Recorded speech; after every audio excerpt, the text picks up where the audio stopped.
Welcome back to Mind What Matters, where we talk about all things caregiving and minding what matters. Good morning, everybody. Nikki and I, or good afternoon, or good Also, evening. Happy New Year. And Happy New Year. I don't know when you're listening to this. It could be April for all I know. So happy 4th of July. Merry Christmas. Happy Hanukkah. Hope you had a great spring break. Well, guys, we're back. I am sorry that we took a little hiatus over the holidays. Nikki and I both had a bit of a chaotic holiday season. She was filming a movie that took off, like it took her into about 800 places to promote this thing. I'll let her talk about that later. But I just enjoyed the holidays with my family. Both of my boys have birthdays the month of December, so you know how that goes. Basically, I should never go on spring break with my husband ever again. Um, that seems to be when the magic happens. But it was a wonderful holiday season, and it was filled with a lot of just restorative time. So I'm thankful for that. But I'm also thankful to be back here with you guys. And as Nikki and I started talking about how we wanted the second part of this season to go, you know, I did a post on our Instagram account about a week ago that really talked about what it felt like through the whole caregiving experience. And what I'll say about this is, it's really great for Nikki and I to be able to interview all these amazing doctors and scientists and thought leaders and really just incredible people on this podcast. But we also know that where we got our start and what the root of this all is in caregiving. And what we haven't done a lot about lately, or what we haven't talked a lot about lately, is the actual specifics of caregiving and what it is like. So it's pretty nuanced, right? And I think a lot of people have joined this conversation, certainly in the last 5 years since Mind What Matters started. This has become a topic that has exploded, thankfully, because it really needed to. That being said, Nikki and I haven't talked a lot about our own unique caregiving experiences. And I had my own, obviously, with my mother. She had two very different experiences, one in caring for her son and another of caring for her father. So I thought it would be cool to spend a couple of episodes really, if Nikki and I just treated each other like we were guests and we asked each other specific pointed questions about our own unique caregiving experience. And God help me, because Nikki's going to go first, and she hasn't filmed a movie in a couple of months, and so she's high octane Nikki. And I'll be quite frank with you, I'm a little nervous. If I'm going to be tasked with doing the same thing tonight for her, I think we're going to film our next episode for next week tomorrow, and it's probably going to be pretty generic. Like, so Nikki, tell me how you were feeling about that. I have a feeling this is going to be a lot more in depth than I was perhaps ready for. So here goes, guys. I'm not going to say another word until I'm asked a question. I literally have like 20 something questions. Of course, we will not get into all of them. I think we might need to do, I don't know, Liz, I feel like this might need to be a two-parter with you because there's so much to cover because it is over a decade of your life. I've been so fortunate to be a part of your caregiving journey for a chunk of that. Yep. And I feel like, doing this work with you, being one of your best friends. You were part of and after. Right? Yeah. Yes, I think I was actually on the phone with you for almost all day, every day when at the end, trying to figure out everything that goes down at the very end. So part of me is feeling like we might need to do a two-parter for you, and then we talk about me on the other side of it, because when I talk about you, I don't know if you know this, and it might make me emotional, but when I talk about you to other people that I'm helping families, I do two things. I'm a patient-parent liaison at Children's Hospital Los Angeles, which means that I help people through their caregiving journeys, their medical health crises, life and death health crises with their children. And I help parents navigate that, most of whom I've never even met in person in my life. And then also with families who are going through Alzheimer's and dementia caregiving specifically. And you do the same, a lot of it. And I find myself when I talk about you and saying, "Ooh, man, you know what? I don't have the answer to that, but do you know who does? My bestie Liz." Because you are so, well, number one, you're brilliant, and number two, you you really have done the work. You've done the work. I mean, you were forced into the work, right? But then you also did the work as if you've got a PhD at this point in time in caregiving and Alzheimer's and dementia. And so I find myself, going, my friend Liz, my friend Liz, my friend Liz, she will know, she will know. Let me ask her. Let me put you in contact with her. And so there's just so much to cover because of not just how long you were a caregiver, but the how you gave care. Because we can all be caregivers, but how we give that care matters. How we do anything matters. So anyway, I love you Mm. deeply as a human, but my respect for you is immense. It's immense. I have so Oh, much respect for you. I Stop. I can't. know, but it's true because I honestly, I hate to say this, but there's not a lot of adults that I can say that about where Yeah. I have such deep, profound respect for how they move through the world. And you are one of those people. So I'd like to start off in 2026 with our series of podcasts. I want to start not just with you, but with our guest of asking, what is mattering most to you right now in your life? I love that. Yeah, what matters to you most right now? Survival.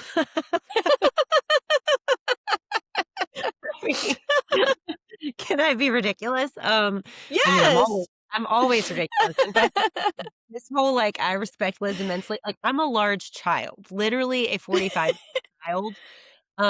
But Somehow that's part of it, Liz, is because you do very serious things, but you also do them sometimes in an unserious way. And you yeah. have to. It's part of why I love you so much. Continue. No, I always do it in an unserious way. Gosh, what matters to me this year? Okay, well, I will say that the last 2 years, were really about healing, Mm, from a lot of what I went through for the 13 years that preceded it. And to be honest, not just the 13 years that preceded it, but my whole childhood, my whole life. Growing up in a very chaotic, dysfunctional family system, um, really moving through a lot of difficult things to navigate as a child that I don't think I properly grieved for. I didn't acknowledge the pain that mm, moved through me, um, almost at an annual level, honestly, from the time I was born. Um, there was just so much chaos and so much mhm. upheaval and so much that I don't think I really wanted to see, to be Yeah. honest. And when the death of the person that brought you into the world happens, it just changes you on a fundamental level, right? Like, I think when I lose my dad, I'm gonna be so sad. And dad, if you're listening to this, I hope you're not offended. Like, I'm gonna miss you so much, but there's just something different about the mother, right? Like, the person who nurtured you, who brought you into the world. And Nikki, it's a little bit different for you because I think in a large part that was your dad, and I think for every family it's different. But I just had this crazy close relationship with my mom, and her not being here anymore was just, even though she wasn't with us for so long before that, it's just hard. It's a hard reality to come to accept, even though I was so happy for her that she was released from her disease. But I would say, like, the first year after she died was just about, okay, can I just pick my life back up? And I was Yeah. so tired of Alzheimer's and I was so tired of the disease and what it had taken from her and what it had taken from me and us as a family for so many years that I just wanted to move on. And then when that second year hit, it was like, okay, now I just miss her. And now I'm really starting to reflect back on everything that happened and I want to work through that. And so that's kind of what 2025 was about. And so 2026 for me is about, um, I guess it sort of started halfway through 2025, to be honest. I just sort of hit the gas and I was ready to go. It felt like I have so much to do in this world now. I have all this time back. Um, I feel like myself again. I'm not as tired. Wasn't stuck in fight or flight anymore. There were Mm. months after she died that I just would find it. I would call you and be like, am I the laziest person on the planet? I don't know because I can't get off my Grief is couch. exhausting. People don't realize that. It's You don't. exhausting. But I would just sit, and it was like I was so unmotivated and I couldn't figure out why. And then all of the sudden, halfway through last year, I guess really last summer in New York with you, is when it really just came flying back into my soul and to my body. And it was like, all right, let's go. And so I Mhm. wrote this whole book. I got an agent, she's like shopping it now, whatever. We'll see if it goes anywhere. Maybe not. Might end up being self published one day. But I spent a tremendous amount of time working on that. I had been writing it in the first 2 years after she died. Actually, I started writing it while she Oh, was dying. we're gonna get it published. You don't Um, I know, from your lips to God's come ears, right? hell or high water, we're getting that sucker published. It's But it brilliant. was like that happened, and then I had all this momentum with Mind What Matters start back up, and we ended the year with our, like, highest donations ever. I gave out the most grants we've ever given. I've just had all of this like random support from everything from like lobbyists in DC calling me saying like, "Hey, I think I need to work on my like entrance into heaven. I want to help you for free." And like interviewing lobbyists and If stuff. And I'm only like, more of them. I know, right? If only more, but like crazy stuff has Hey. been happening, right? And I'm just Yeah. like, "Who are you and why do you want to help me?" But like awesome, I'm not going to turn it away. But I just feel like good things are just in the air and happening, and I'm trying to embrace that right now and just slow down. I also started a counseling program, as you know, to go back to school, get my master's, so that hopefully I can help you guys even more. I felt a little negligent not having credentials behind my name and offering, pretty serious advice to people, and just felt like it was a good next step to take. So, school, 3 kids, one's leaving for college, this coming summer. He's like a senior right now. That's going to be wild. So, I don't have a word for it like you have. I think it's just, well, maybe I do. Just grow, get better. 2 words, get Mm. better. Just a little Mm. bit every single day. Keep Yeah. healing little by little. Grow, grow the nonprofit, grow me personally. I'm always interested in that. I think I'm a lifelong like learner. I'm so bored out of my mind if I'm not running 100 miles an hour, um, and just running. Period, as you know.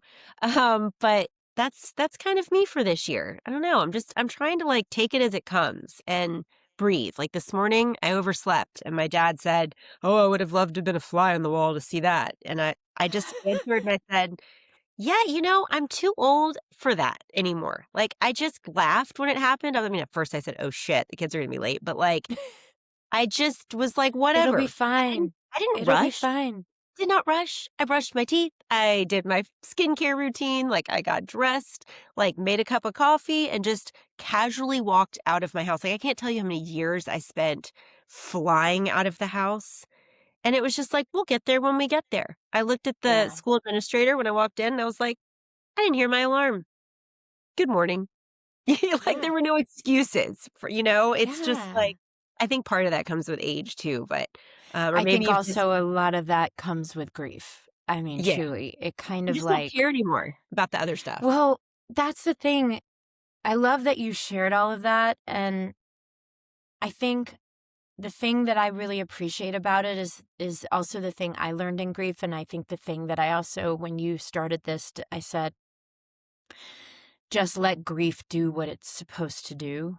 Mhm, Let it do what it's meant to do. It will mhm, tell you at every turn. And as you said, that first year, you just didn't want to do anything with Alzheimer's and dementia. And you were like, I can't look at it. I just need. And then that second year came around and you were like, oh, okay. Like, it's purposeful what it mm, does, it's sacred. And I think so many of us, when we experience feelings that feel uncomfortable, that feel bad, that feel hard, whether it's grief or anger or jealousy or shame or whatever it is, our first instinct is to try to dismiss it, to busy ourselves with something else, to, but the thing is like you're missing the purpose. You're missing the point. Yeah. If of anger, you're missing the point of resentment.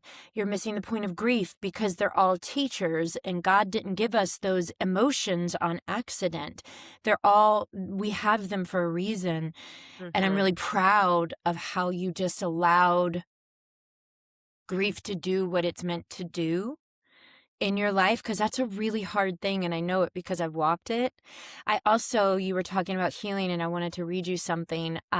I love this book. It's called Ceremony, and it's like, sometimes you could read like a page. It's like little snippets for each day, and sometimes it's a paragraph, sometimes it's 2 sentences, but each page is a different thing. And this one is on healing, and the author says, healing is not something you do once. It is a way you learn to bring yourself back from every disappointment and defeat. It is how you learn to soothe yourself, to validate the way you feel. It is how you learn to take care of yourself and to bring you back to the person you are meant to be. Healing is not something you do once and then never again. It is a way of living that allows you to no longer carry what hurts. It's a way of living that allows you to walk free. And so when you said, a little bit every day, right? Get better a little bit every day. Heal a little bit every day. I think we think that healing is this just big thing that we're going to experience in a therapist office or whatever. It's not. It's sitting with what happened a little bit every day and allowing it to process through you, and you grow from it and you learn from it. And it's just little by little each and every day. So I love that explanation of it, because I know I wasn't taught that about healing. Like, No, who's taught that? If anything, we feel shame when, like, the funeral totally. pass. Maybe you cry for a couple months and you're like, okay, I should be better. I should just be moving Oh, on yeah. now. This Oh, yeah. doesn't work that way at all. No, it doesn't. I will never forget. And my husband's like, oh, God, here she goes with this story.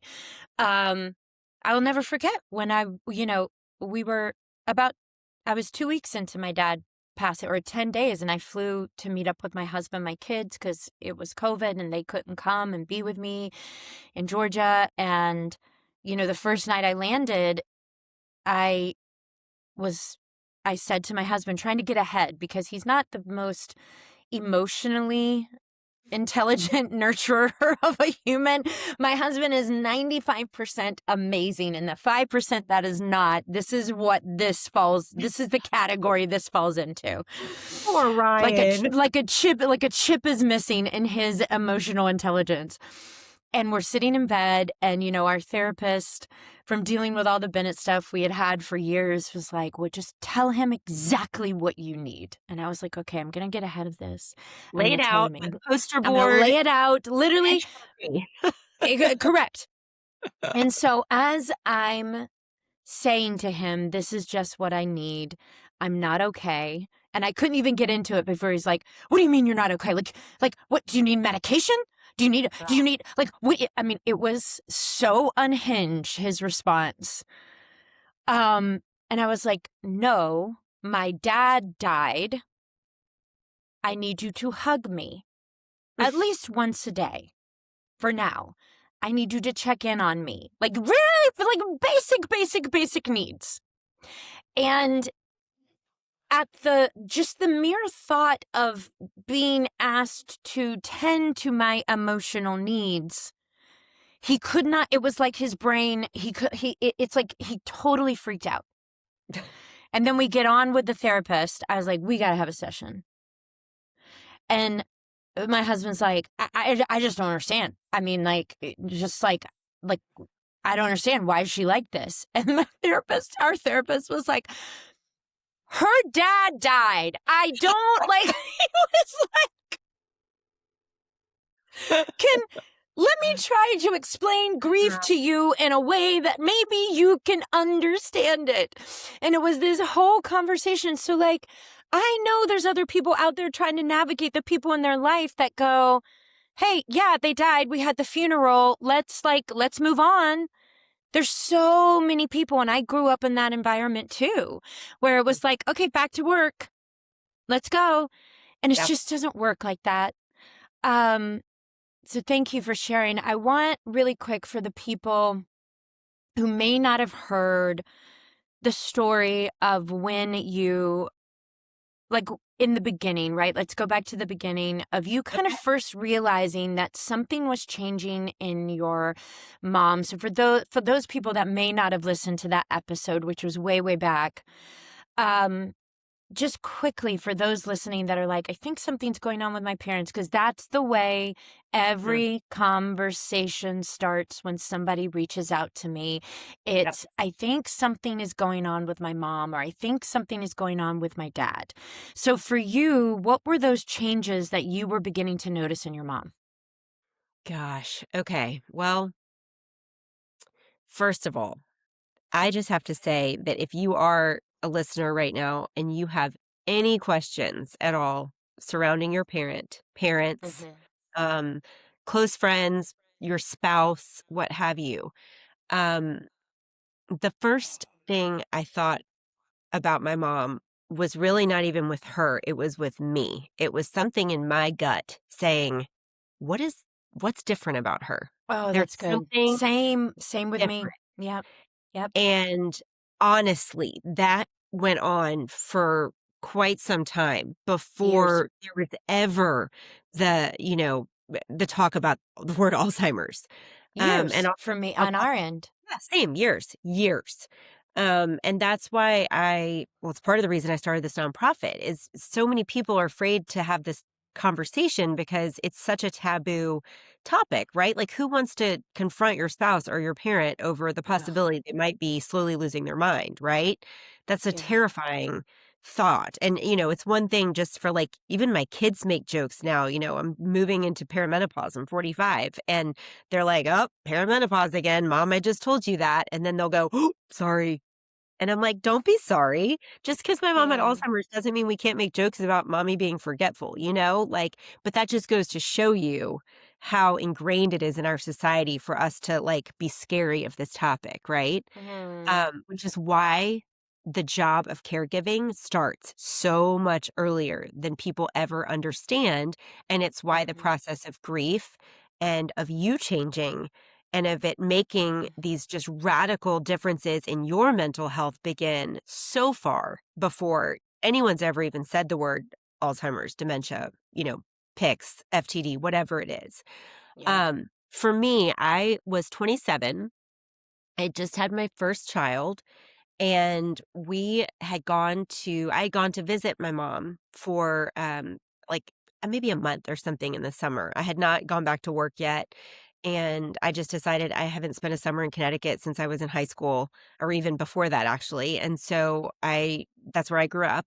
So I was like, "It'll be fun, I'll take the baby. We're bored all day, every day anyway. It's all about naps. At least I'll have my mom." And I Mm. went up there and, she had bought, like, the entirety of Babies R Us. I'm not kidding. I got to her She was house, so excited. there was a crib, there was play mats, there was a bumbo chair, there was wipes, diapers, toys, a stroller. It was like crazy town. I was like, "Mom, you're really pumped. Like, this isn't your first grandchild, you're really going all out here." And she was great. She was amazing with Hunter, with me. I mean, at that point, up and until then, I'm embarrassed to say this, um, he had never slept in a crib.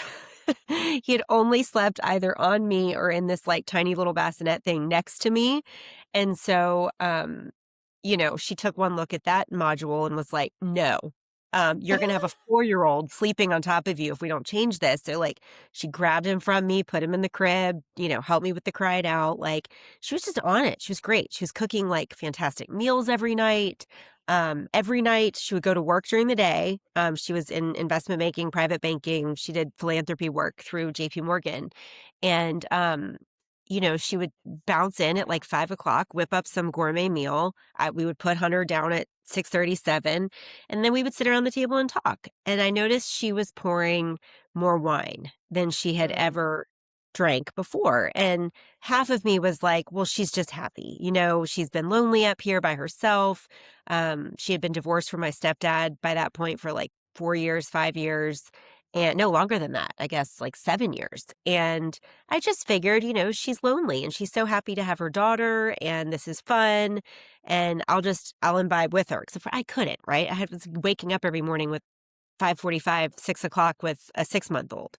Um, but I would notice that at dinner, when we would be having conversations, she would not forget what I had just said, but what she would do is sort of like dramatically change her opinion on something that we were talking about, like radically within a time span of like 10 minutes or even shorter than that. Like, for instance, I think I used this example the first time we talked about this. It would be like, should I go on and have another baby right away so they're close together like you did? Or should I wait a little while? And she would go on for 5 minutes about why don't do it like she did. Give your body a time to get, fully back to itself and enjoy the first one for a while and travel some again and then have another baby. But then, like, within the time span of a few minutes, she'd be like, yeah, but in thinking about that, no, I think you need to just absolutely get it done again, go on and get pregnant, get through the baby stage, then you'll be out of the diaper stage and your life will be freedom again. And I would say to her, like, Mom, wait, but you just said, but she could always cover. And she'd be like, well, I know, but I just thought about it a bit more. And now I think this. So that went on for probably 6 or 8 months, maybe even longer, probably a year. And it was probably happening a little bit before that, if I'm really being Mhm. honest with myself. I think even when I was 26, I remember spending my birthday with her in the city, and same thing happening. She was drinking a lot at dinner. And I remember like not being able to keep up. Like literally on my birthday, I remember I just got absolutely shit canned trying to keep up. My mother wound up like puking that night or Oh, something. And I was no. like, oh my God, like what is happening? Like my mom's drinking me under the table here. Your Uh, body's like, "Nope." I think she was scared. I think she was scared. I think she was self-medicating. Now, if I'm being truthful, looking back over my life, I can't have 2 glasses of wine now without feeling like absolute garbage. My mom was drinking at least 2 glasses of wine every night my entire life, and sometimes Mm, more than that. So, I mm, definitely think that alcohol had a major part to play in her Alzheimer's, or at least how young mm. she got it. It doesn't run in our family. That's one of the things I've had to be really honest with myself over the last, year or so in examining. Um, Yeah, Certainly I gave up wine in 2023, and no man, looking back. I know looking back, like, I look at it and I'm like, "Nope, not interested in Um, that." Not good for you. That's No. absolutely weird, and we are gonna do a whole podcast about that. But that was the Yep. first year. The second year was truly the short-term memory started to go.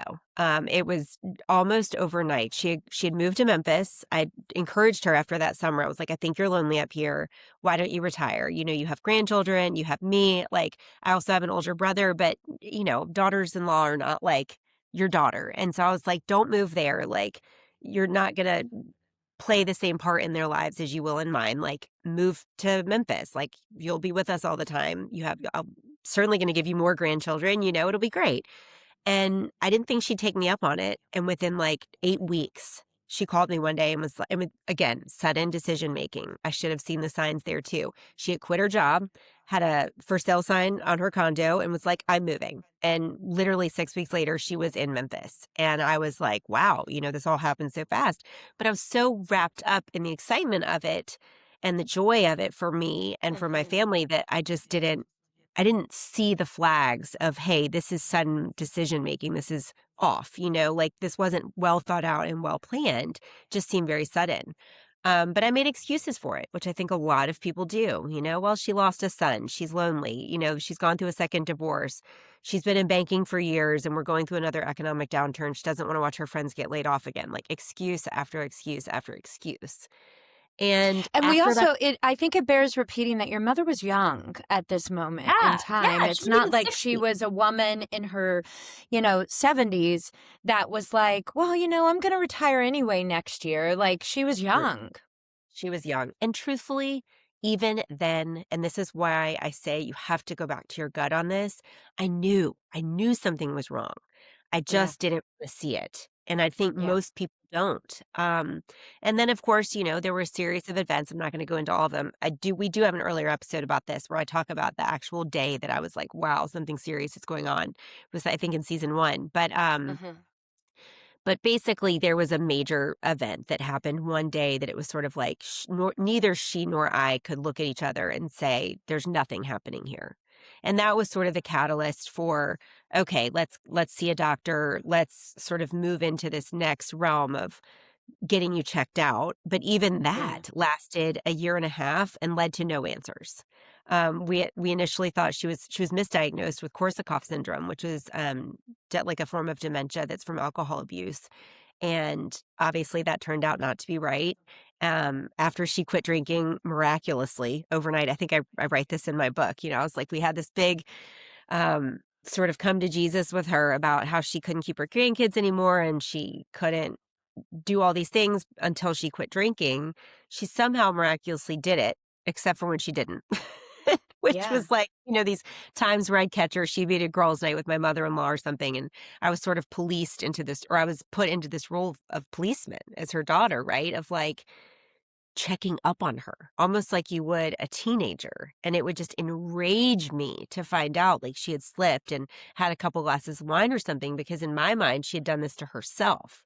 So I went from being fearful that there was something wrong with her, and wanting to do everything I could to make sure that something bad wasn't gonna happen. Don't forget, and for most listeners who maybe don't know this, she had had breast cancer when I was a child, so I'd already gone through this scare of feeling like I was Potential loss. Yeah. right, premature loss, and I'd lost my brother to cancer, so I was very well informed with loss in general, but especially premature loss, and I sort of put myself in this position of, "Okay, I'm enforcer of my own future," she is not gonna die of Alzheimer's, of cancer, of anything else. We're gonna have a Mhm. long and happy life in my adulthood together, so help me God, and I'm gonna be the enforcer of my own future, and I think that she, um, she tried her best. She absolutely tried her best to stop completely, and then ultimately she did. And it took a little while, but even then the symptoms kept going, and the Yeah. short-term memory got shorter and shorter. She kept making notes about everything. I mean, it would be like I could drop the kids off and I'd see her writing on the calendar, "Liz and Hunter to the lake for this weekend," but then she'd cross through it and she'd write it again on the same day. So it was just consistent note-taking, almost like I could tell she was relying on them. It was repeating herself, changing her opinion mid-conversation, and then also, I will say the last thing was just this gradual withdrawal from her everyday activities that she loved to do, When she first Yeah. moved to Memphis, she's Yeah. like you, not doing a film. I mean, she was like a tornado of activity. I couldn't keep her down. Every day we were, reporcelaning my tubs or getting a plumber to come in and put new faucets on everything or an electrician to put in new chandeliers. And then we had to go to Home Goods and get a variety of things to make my own playroom in the house. I mean, she was crazy. She was busy all the time. And then it was just slowly, but it was slow and gradual, but it was like, I Mhm. don't want to go to church anymore. I don't even want to go to movies anymore. I really don't even want to go out to lunch anymore. And so it was just a buildup, of Yeah. all of these things. But what I will say is, as when you're the person watching it, and like I say this in my book, it's like it's like it's crazy making, because Yeah. on one side of your brain, you're rationalizing wanting everything to be okay and for it not to be this horrible, terminal disease. But then the other side of your brain is just like firing out warning shots, like one after the next, like, listen, pay attention. Something's wrong here. Why aren't you doing anything about it? And so it's this like So hard. constant push and pull between those two things, and particularly if you're a person who has already experienced tremendous loss, what do our bodies do always when we've experienced pain? They want to shield you from that pain again. So Mhm. you will do almost anything to not have to face it face on. And I think a lot of people struggle with that, particularly when it's like a spouse. A lot of the people I'm helping right now it's a marriage Yeah. situation, and they don't want to see it. And the children call me Yeah. and they're like, I can't get dad to agree that there's something wrong with mom, or vice versa. Yeah. Um, so anyway, very long-winded answer, but that's about how it started. Yeah. And because I get that, and I hear that a lot from families as well. I am a person because of my wiring, right? Because of abuse that happened to me as a child. I was wired for hypervigilance. So Hmm. I'm wired to stay 10 steps ahead. I'm wired to like keep one eye open, right? Because you never know, like, because it was years of it. And so I look back and I've had a lot of work. I've done so much work on that for me in terms of healing, but to the point to where I'm not grateful for the abuse, but man, am I really grateful for a brain that was wired for hypervigilance, especially considering what I ended up having to deal with I Bennett see. and I my was, I dad was and questioning you with there for a second. Now I get it. Yep. yeah, truly. And but it is also maladaptive in ways, and I've had to get control of my brain and understand like when is the time for me to go into crisis mode, and do the things that I know that I need to do whenever I'm in that mode, and when do I need to tell, that little girl that was driving the train and driving us off the cliff, "Hey, we're not in crisis anymore. You can go to the back seat and take a nap." Yes. Because if not, you're going to like kill both of us. So I've had to really work to get control of that and get to know that little girl a lot. But man, I saved my kid's life and I helped my dad profoundly. I saved my grandmother's life when she had a double stroke on Christmas Day. And that is because of the way that my brain is wired. But most people are not wired this way. So when you're talking to families, and they're not wanting to look at the things because I'm a person that like looks at the things and I'm like, everybody, are you seeing this? Are you seeing this? Is everybody seeing this?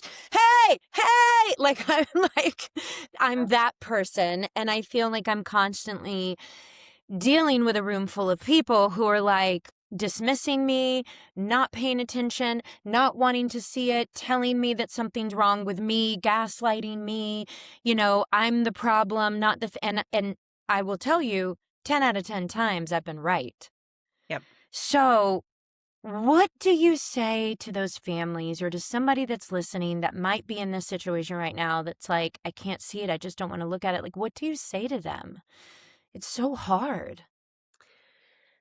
Well, I think, you can't make somebody see what they don't want to see. I helped somebody, or I know somebody about who first started going through this probably a year ago, maybe even Yeah. longer than 18 months, and they just didn't want to talk about it. They were very guarded. Um, it's fine. It's fine. They're old. It's okay. Like, what's for dinner? Or just next conversation, please. Yeah. And interesting because recently they came to me and were like, "This has really hit me that this is happening," Ugh. And I think we don't see things until we really Until we just can. want to. And not even Yeah. until we can, until we want to. Yeah. I mean, I remember fighting with my own brother about mom and saying like, "This is serious. Something is happening with her. It's not normal. I don't know what it is, but there are all these Mhm. signs." And he was like, "It's menopause. It's going to happen to you. You're Yeah. going to get old I one fought with day. my mom And about your my brain's dad. going to change, and it's fine." And like we went 9 rounds about it many times, Same. and Same. we don't have a good relationship now, and I honestly can tell you I think that started over this. Like, I think it Yeah. started when I started questioning him and saying like, "No, no, no, no, you're not right here. Something's Like, wrong. something's very off." Yeah, and I think, again, number 1, if a child is not in the same place as the parent, like, for instance, I've had a lot of siblings who argue, right? Who say like, Yeah. "There's something wrong, and I can't get my brothers and sisters on board." So if you're not seeing it every day, and you're not noticing, like, the little things, quote, unquote, because there's so many little things that happen at Yeah. first. It becomes harder for the other family members who are also, oh, by the way, busy. Like, everybody's busy. Everybody's got, some people have kids, some people have dogs, somebody has a big job or, a huge career that they travel all over the world for, whatever. Like, people have stuff going on, especially in Yeah. midlife. I was super young when this was happening in my 20s. But my God, I thought I was busy with babies. It doesn't hold a candle to grade school and higher, when your kids get older. And so I think for women, especially who are in their later 30s, 40s, when this is more typical to start happening, um, people don't want to see it because they don't have time to deal with it. And that is a huge hurdle for a lot of families to get over. And it's not until finally 6 months later that kid goes home for Christmas for, a whole week. And then all of a sudden it's like, whoa, Yeah. now I see what you were talking about. Yeah. Um, so that's kind of like one version of what you asked about. The other is just when you fundamentally, and this is really, it happens more with spouses, I think, because you don't want to Yes. that the person you're sharing your life with and hopefully the rest of your future with is going to turn into someone with Alzheimer's disease because Oh, everybody knows when the memory starts failing and the short-term memory goes, like there's enough knowledge out there now. People see the writing on the wall. And I think it's much easier for women, especially, to make excuses for the men and just, yeah. oh, they're just tired. They're just so busy They're from work. Or depressed. they're having trouble with their retirement, or, I Mm. just help them a little bit. They'll finish their sentences, they'll answer for them. It goes on so much longer than it Yeah. should, and unfortunately, when they protect their spouse from the children, then really the children who might even have a gut feeling like something's wrong or get a huge disservice is given to them. Or Yeah. not right? No, not No, given to it them, is because helped out it's because well, they yeah, can't. because they can't help. And I think also, the thing I work with my kids on, and they're 8 and 12, but we work very hard on this, is not betraying yourself, betray everyone else before you would ever betray yourself, and don't allow anyone to gaslight you. We live in a world where, like, people are gaslighting every day. I mean, we're experiencing it right now on a large scale, but, like, even growing up, with the abuse that happened to me, it was like, it wasn't that bad. Yes, it was. Yeah, You didn't experience what you experienced. Yes, I did. yeah. Right? And it took me decades to unravel what was done to me. And so when you say to your kids, nothing's going on, you're also telling them, don't trust the Don't trust gut yourself. feeling that you are having right now. You can't be trusted. You can't trust yourself. I can't trust you. And that is, so it's like, not only do they not help, you're teaching them not to trust themselves and what's happening, and you're denying their experience that they are experiencing. And it is a form of gaslighting, and it's so unhealthy for a family dynamic, and specifically for them being adults in the world one day. It also does not allow for the children to really, start spending more time with their parent when, Absolutely. when they're not gonna have a lot left, of their loved Yeah. one in the future, and so that's one of the Yeah. reasons. Just if you're listening to this and there is something about your spouse that you're noticing, or, you're just not even sure, bring your kids in, tell them and allow them the choice of, Yeah. a lot of people say, well, I just want to protect my kids. They're busy and they're living their lives. I assure you, they will want to know and they will want Yes. to be able to, number one, help you, but number two, and you need the help, by the way, but also give them the opportunity to really make the conscious effort to go and spend more time with your spouse, because when it reaches the point where the whole family can't deny it anymore, then it's a lot harder to spend that good quality time, and it might not even be there anymore. Um, So true. Oh, yeah. Liz, I want to share something, like, because we're so open in our family, and because I'm so aware of trying to do things differently with my kids. I will also tell you that Hudson shared with me, this was years ago. Um, I was doing that thing where I was going through something, and I didn't want to put it on my kids, and I didn't want to share, especially with Hudson, who is 'Cause going he's so through his own. He's so deeply sensitive, and it's his superpower. And my son, um, who was 10 at the time, or maybe he was even 9. No, I think he was 10. And he goes, Mom, um, I have more anxiety when I know something's going on with you and you don't tell me. Mhm. It's like when you tell me, I can breathe. But my anxiety comes from when I know something's going on and I can feel it, And and you don't. you're not being honest with me. And it was such a like, yes, no, you're right. Kids know, they feel. And me not telling you is not only giving you anxiety and keeping you up at night worried about what's going on with your mom, but again, it's also gaslighting you when you know something's going on. And I'm like, I'm fine. I'm good. I'm good. And so now you're you're learning not to trust your gut, and also having anxiety because you're going back and forth in your own sweet, beautiful brain Mhm. about the whole thing. So it is, you can have these conversations with your children at any age. It's the how. Again, we go back to how, right? How the conversation happens. Mom is worried about dad. Mom is worried about papa. Mom is worried, and here's why. And, and it was like a balloon deflated when Mm. when I sat down and said, this is what's going on with mom. And it just, and then he was like, oh, okay. And like, he just went on, and then he would like, how you doing, mom? It was a totally different energy that he would come into the room with.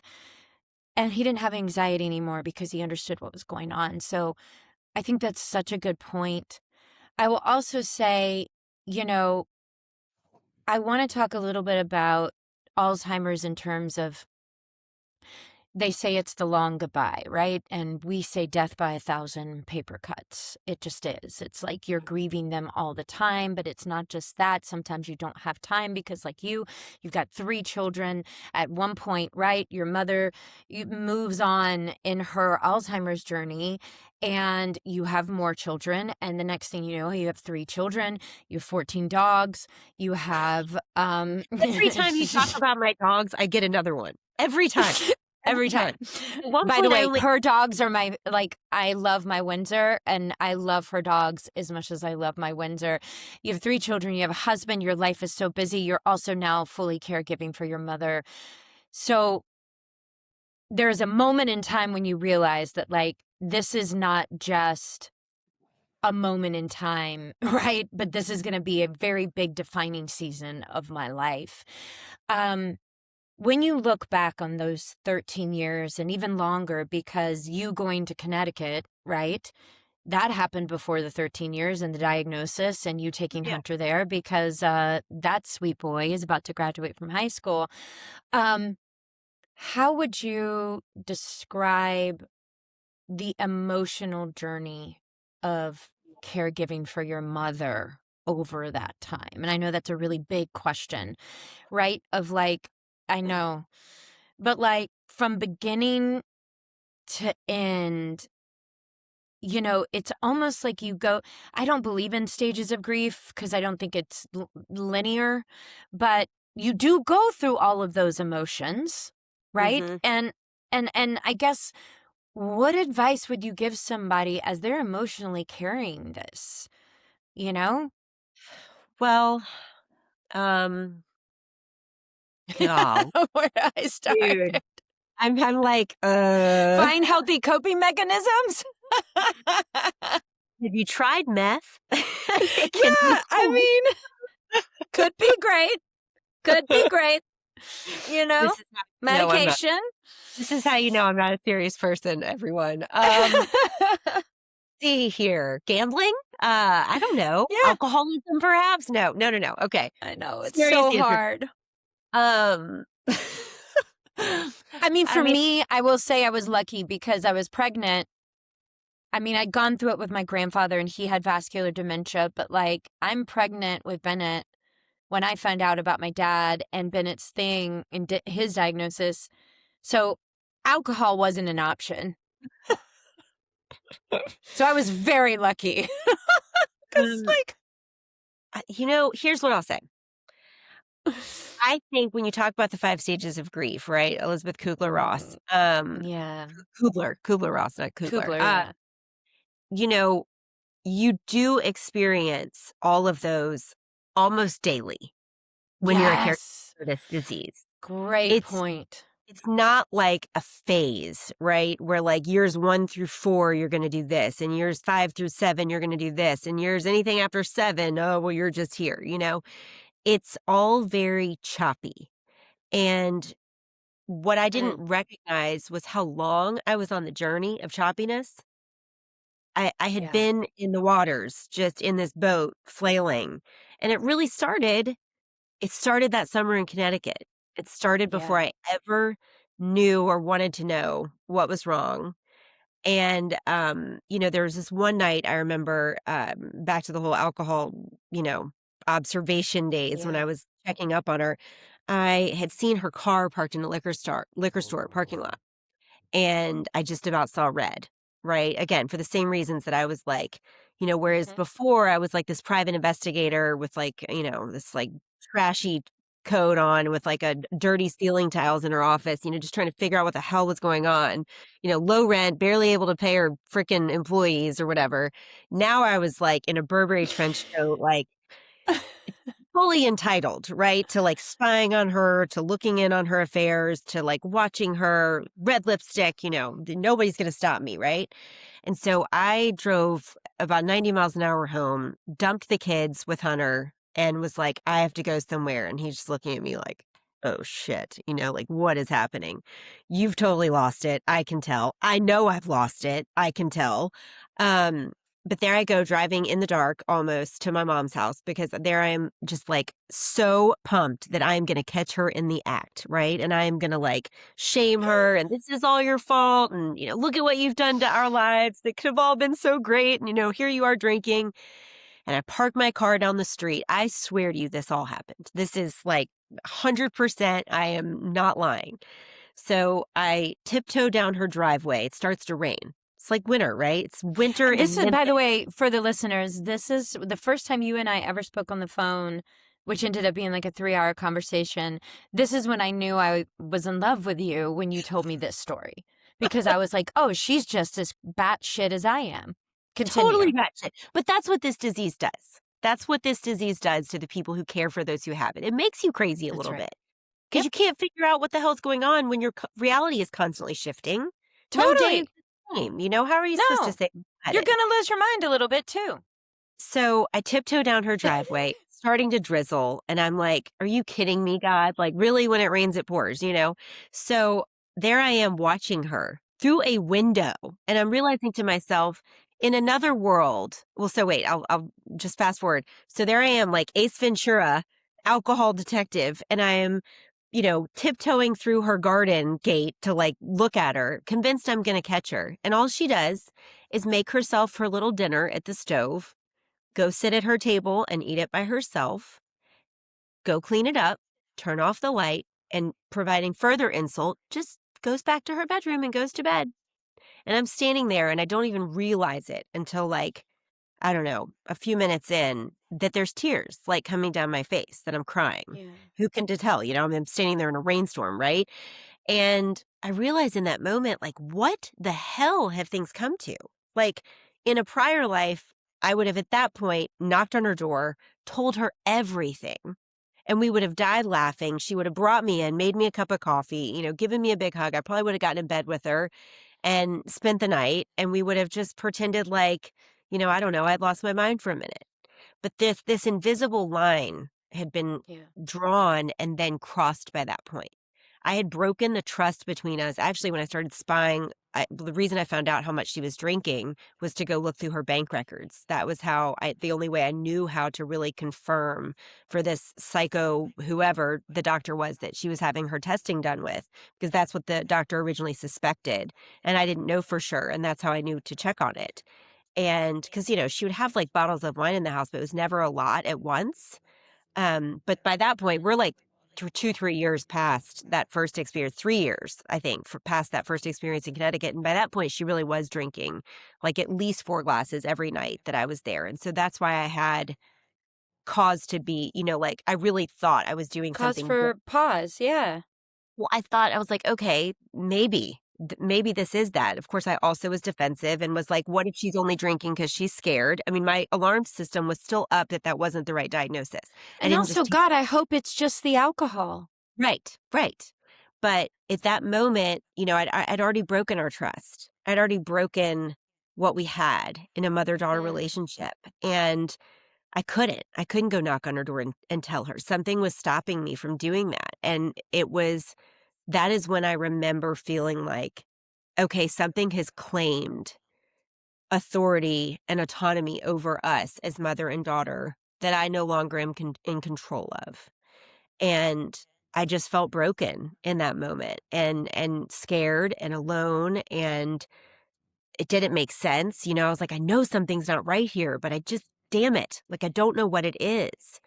And I was so convinced I was going to catch her in that moment. It would explain why her memory kept getting worse. Yeah. And none of that is logical. None of it. None of the No. behavior was logical. It wasn't reasonable, but it was human. It was human Mm. heart and human love doing what humans do best, which is just when they can't make sense of something, they just scramble around like a bunch of rats trying to figure it out. And that's what I was doing. And I think Ooh. I think a huge part of the early years of Alzheimer's is that, right? You're just like walking around in the dark, not knowing what the hell to do. And there's Yeah. just so much damage that gets or so much mentally that damages you in those first years that by the time you get to the middle, which that next phase where they really are dependent more on you for help and the diagnosis is there, you're already worn down. Yeah. Your defenses are down, everything is worn down. You've already been Yeah. doing it 5 years, you've been on this constant state of red alert, waiting for the next decline, being sad when it happens, and then so you get to the end, and now here you are just, a shell of yourself, because at this Yeah. point, it's been a decade, and you've been trying to manage your life, and you've been trying to manage your friends, and you've been trying to manage yourself, but you've somehow lost yourself, and then all of a sudden, you've really gotta do the heavy lifting, like, physically, right? Like, helping them walk and helping them bathroom and helping them eat, and, thank God for me for that stage did not last very long, and, she was in a home for the last 18 months of her life, or 2 years rather. Um, Yeah. that was not my choice, but it's where we wound up.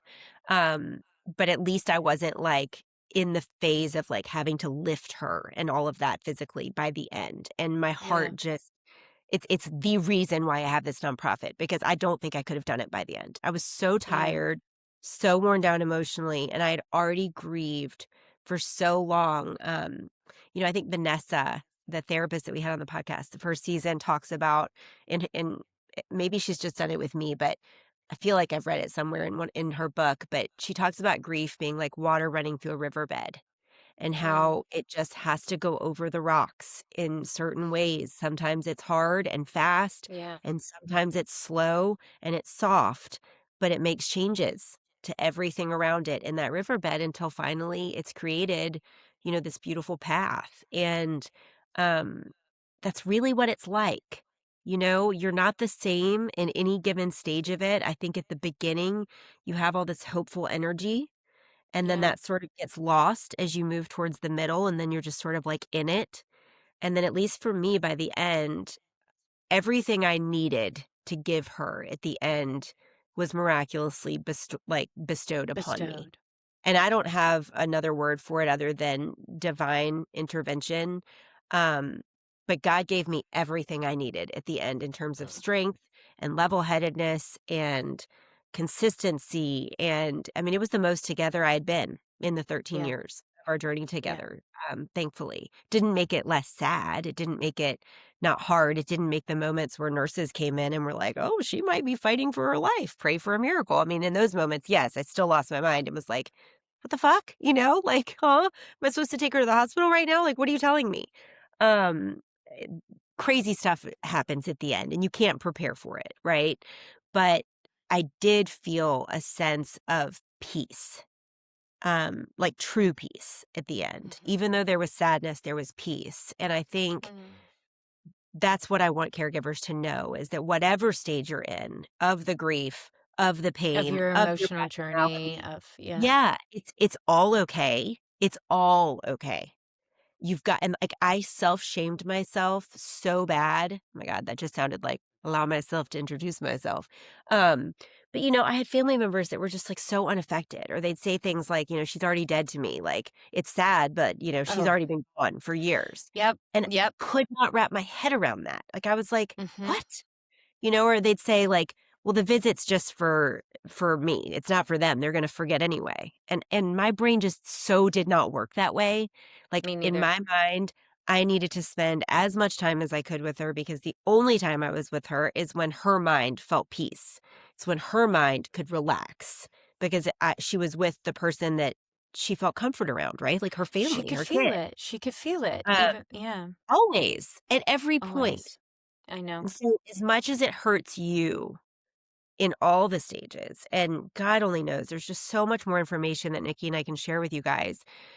There's there's so much more out there now than there was when I was doing it. There were no resources for me. I truly was just doing my best to get through all of those years. And every time, something would happen. And it was crazy things, like we would get into it. Oh my God, even well after she was diagnosed, I would try and force her to do stuff and she'd push back. And it was so natural for her to do that. That was her natural boundary saying, I can't do this. This feels Yeah. uncomfortable to me now. But I saw that as her giving up, as her not fighting. And so I would get angry and I would lash out at her and she'd leave angry. And then I would bawl crying and feel so much self shame because I had just had this terrible moment with my mother who was sick, and shame on me for behaving that way. But it was just my own grief trying to hold on to her and to force her to Mm. hold on so I wouldn't lose her. Mhm. And that cycle just kept up. I mean, for years, Nikki. Like, there were a good 4 to 5 years where we lived in that land where I was just like, "Damn it, we are holding on. This disease is not gonna claim you." And as much as I fought it and would fight her, or even things like trying to clean out her refrigerator, she'd catch me doing it and she would get enraged, and I would leave angry, and my Oh, kids I would see me remember that because you were like, crying. "It's expired. I can't let I'm you like, have expired "Molded milk." food," or whatever, and I'd have Yes. to, like, be sneaky about it, and, like, she wouldn't be able to see me Yeah. do it, so I'd be like, "Okay, well, how long are you getting your hair done?" And I'd, like, grab my keys and race over to her place and, like, Yeah. clean it all out while she wasn't there. I mean, it's crazy making. The whole thing is, like, such a shit show from beginning to end, but it is Mhm. if you let it, if you If you let it, let it. and if you really, really lean into it, it can change you in ways Yeah. that I can't even I don't have words for. I truly don't have words for, but it made the biggest difference in my life. I think more than just about anything other than, like, a terminal illness or something. Like, I would Yeah. imagine a terminal or not a terminal illness, but, like, a serious illness that you could die from and you don't. That's gonna change you, right? Like, Yeah. dramatically. Yeah. Losing a child, like, major big things in life, they just change you, and if you can resist the urge to fight those feelings when they Yeah. come, I think you're way better off. I resisted it so much. I didn't wanna cry, I didn't wanna emote, I didn't want my kids to see me cry, and I just held so much in, for so Yeah. many years, and I think once that dam finally broke, it was like I just couldn't keep it together for a while, and that was when I ultimately experienced burnout.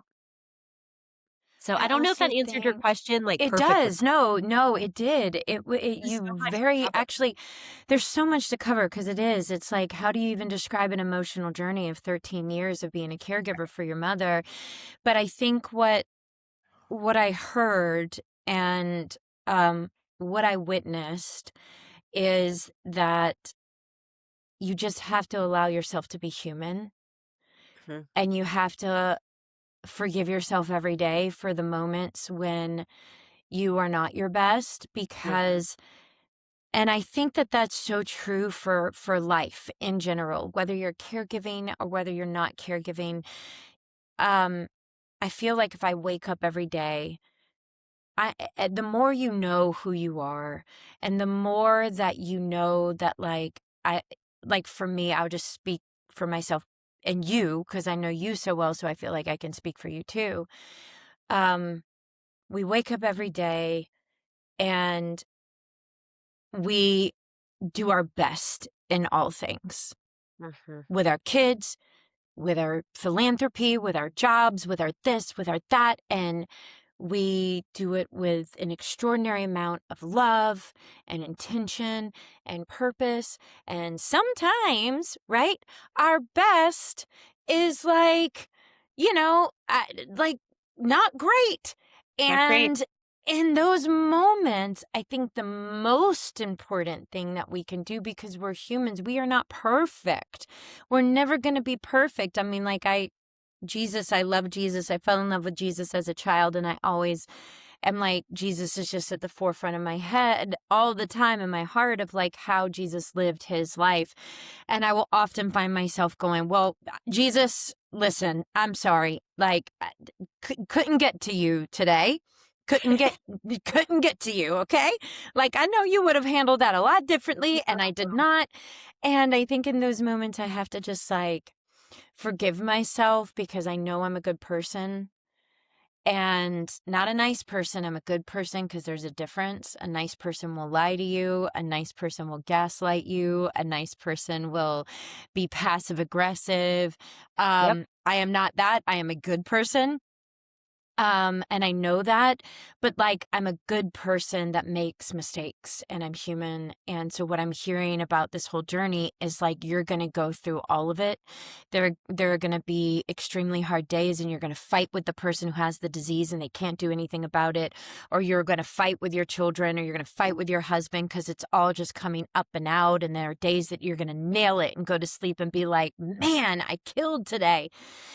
And then you have, yeah. There are tools that we can give you, and you're right, I guess this has to be longer, but, like, Does. there are tools that we can give you that you cannot make the same mistakes that I did, because there's a lot that I learned, and so, gosh almighty, like, use that.